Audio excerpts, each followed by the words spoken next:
ሪኳየርመንቶች አሉት ሁሉም የየራሳቸው የሆነ ሪኳየርመንት አላቸው ዞሮ እናንተ ልክ ኤሊጂብል በሆናችሁ ሰዓት ላይ የገባችሁ እዚህ ጋር ሞኔታይዜሽን ፕሮግራም ላይ ኖቲፊኬሽን ይገባላችኋል ያን መከተል ሌላ የተለየ ነገር የለውም ሶ እዚህ ጋር እንደምታዩት እንግዲህ ያው የከፈትነው አካውንቱን አዲስ ስለሆነ ገና ምንም አይነት ብር አልሰራንበትም እንጂ ኦሬዲ ሞኔታይዝድ እንደሆነ ያሳየናል የኛ አካውንት ዩቲዩበርስ ቴክ የሚለው ማለት ነው የሚጠየቁት ነገሮች በሙሉ አልፏል ኦሬዲ በአንድ ሳምንት ውስጥ ነው ሁሉ ነገር የሆነው ቲክቶክ ላይ ያን ነገር ማድረግ በጣም ቀላል ነው ቫይራል መሆን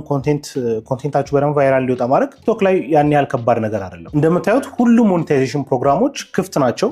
ክሬተር ሪዋርድ ፕሮግራሙም ክፍት ነው ማርኬት ፕሌሱም ሰብስክሪፕሽኑም ላይቭ ሪዋርዱም ላይቭ ቪዲዮ ጊፍቶቹም የቀረ ነገር የለም ሁሉም ላይ ኤሊጂብል ሆነናል ማለት ነው ኦሬዲ 10,000 ሰብስክራይበሩም 10,000 ፎሎወሩም እና የሚጠየቀውን ቪው ኦሬዲ ስላለፍን ማለት ነው ሶ አሁን እንግዲህ ኦሬዲ ሞኔታይዝ ስለሆነን እኛ ከዚህ በኋላ የሚቀጥለው ስቴፕ ምንድነው ቬሪፋይ ማድረግና ፔመንት ማስተካከል ነው